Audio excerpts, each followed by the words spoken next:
今回は矢後駅です。矢後駅は JR 南武線の駅だぜ。国立市内の駅です。今走行しているのは南武線沿いの道路で矢後駅から矢川駅へ向かう途中です。夕方の光だな。黄色いね。すべての線路沿いには道路があるべきだぜ。個人的にそう思うのね。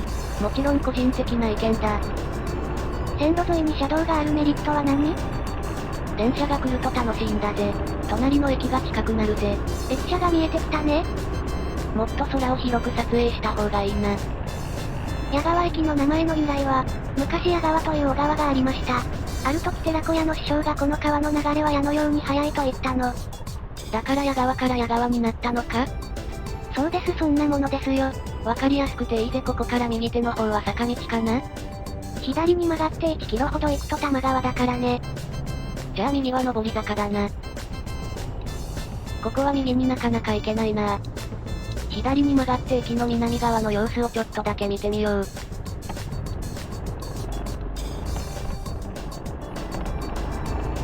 少しだけ道路沿いの木々が色づいてきたね。こんな感じだ U ターン。少し早くない？フィーリングで判断するぜ。2回目からは経験をもとに判断するぜ。もちろん事前調査もしているがな。動画作りにだんだん慣れてきたね。試行錯誤だぜ。特に目に見えない音などは苦労したんだぜ。矢川駅前に到着。矢川メルカードってなんだ？商店街よ。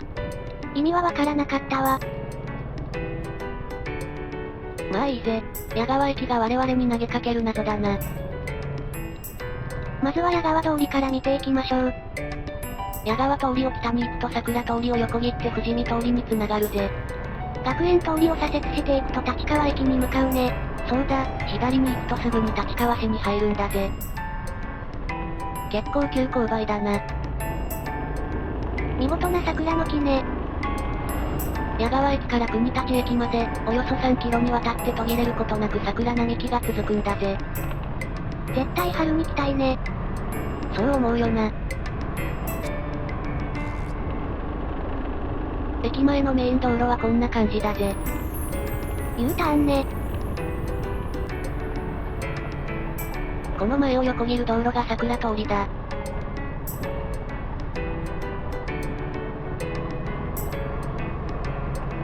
これを撮影したのは夕方4時頃だな。4時頃。少し暗く感じるね。まあいいぜ、夕方の街の様子も見たいんだぜ。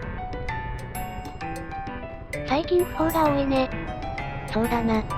40歳代と70歳代の人たちの人口が多いから、これから亡くなる人も多くなるな。第一次ベビーブーム世代とその子供たちの世代ね。みんな死ぬようにできているから、当たり前のことなんだな。神道的には死ぬと土になるだけのことだ。宗教によって、死後の世界がバラバラね。仏教のお釈迦様は言ったんだぜ。死ななきゃわからないことを考えるよりも、今を考えた方がいいと。なるほどね。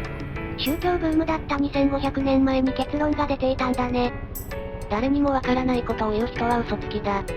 神道とお釈迦様は現実にわかることを言う大切さを教えてくれるね。そうなんだぜ。空想と現実を分けて考えないと、今大切な現実が壊れてしまうんだぜ。そして空想の中で生きていくのね。そうしたい人はそうすればいいんだぜ。しかし身近な人が大変なんだぜ。今度は矢川メルカード商店街を見に行くぜ。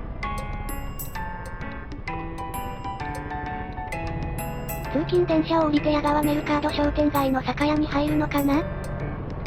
手羽先をお土産に買って帰るのもいいな。麻雀店があるね。和風の飲み屋が多いわね。ラーメン屋さん。ラーメン屋と歯医者と100円ショップが増えたな。あと学習塾とコーヒー店。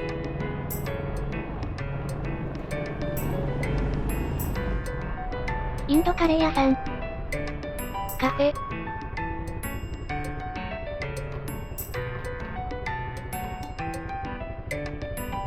初めて通る道だから慎重だな。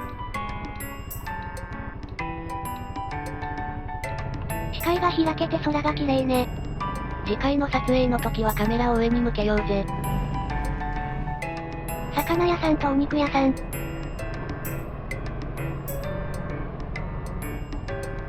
U ターン。最近ホタテが安売りだったから、買って家で焼いて食べたんだぜ。10年は食べてなかったね。高かったからな。良い海産物は全て中国に輸出してたんだ。最近中国で日本の海産物を輸入禁止にしたから安くなってんだ。しかも太った魚や貝がスーパーに並ぶようになったんだぜ。この風評被害は日本人の食卓には良いことになったね。まったくだ。日本が海を汚していると言っている国の方が排気量が多いのは皮肉よね。まったくな。本当にその通りだ。皮肉だな。そんなのに正論を言っても無駄なんだぜ。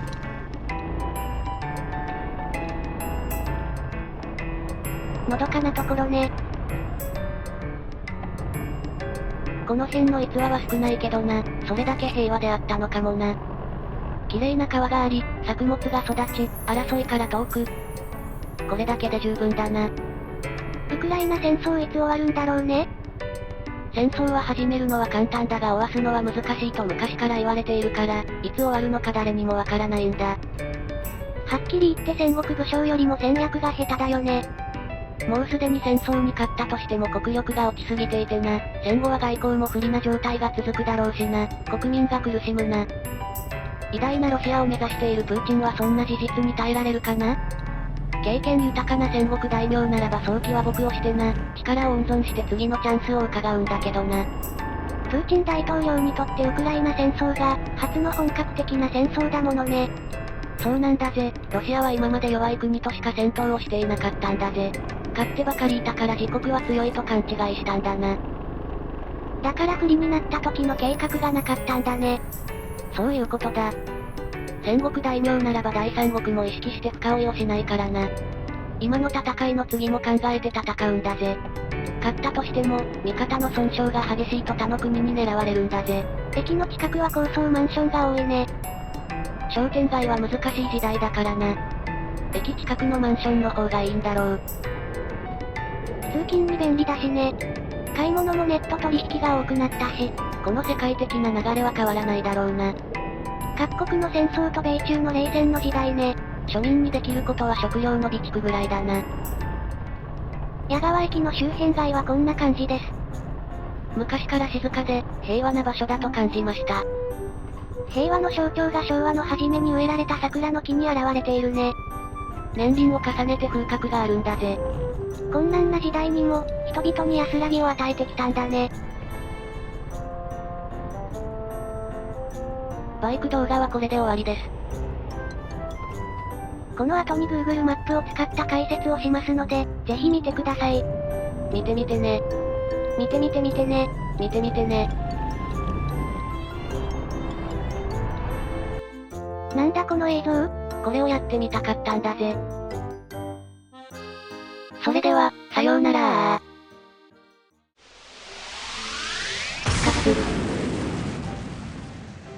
意味なく派手な登場ね。やってみたかったんだぜ。それでは、矢川駅周辺街の解説をします。はじめに、矢保駅から南武線の線路沿いを通って矢川駅に行きました。次に駅手前で左に曲がって踏切を渡って少しだけ駅の南の方を見てきました。次はロータリーを回って矢川通りを北にまっすぐ登っていきました。最後に駅前の商店街、矢川メルカードと周辺を探索しました。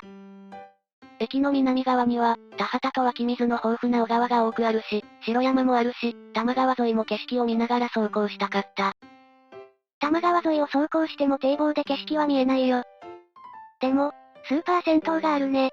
銭湯から多摩川の景色を見るのもいいな。富士山も見れるかもな。贅沢な時間を過ごせるね。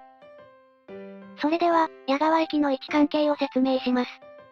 北から時計回りに、国分寺市、府中市、日野市、立川市に隣接しています。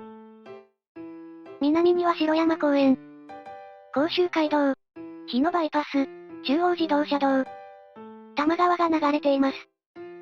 東京のほぼ中央にあります。矢川駅から電車で新宿は35分ほどで到着します。赤い点線が矢穂町で、町の成り立ちについては前回の矢穂駅動画で説明したので見てください。矢穂駅の成り立ちを説明します。奥多摩で産出されていたセメント原料となる石灰石は、当初、青梅鉄道から中央本線山手線東海道本線を経由して川崎に運んでいましたが、南部鉄道開通後は、輸送距離を大幅に短縮できました。1930年代以降は、日本電機、富士通信機製造などの工場が進出し、沿線の人口も増加、通勤客も運ぶようになりました。そんな情勢の中、矢川駅は1932年、地域住民の寄付によって矢川停車場として開業したのです。地域住民の強い願いでできた駅なんだな。最後に、矢川駅周辺街の航空写真を見ながらお別れします。また会いましょう。さようなら。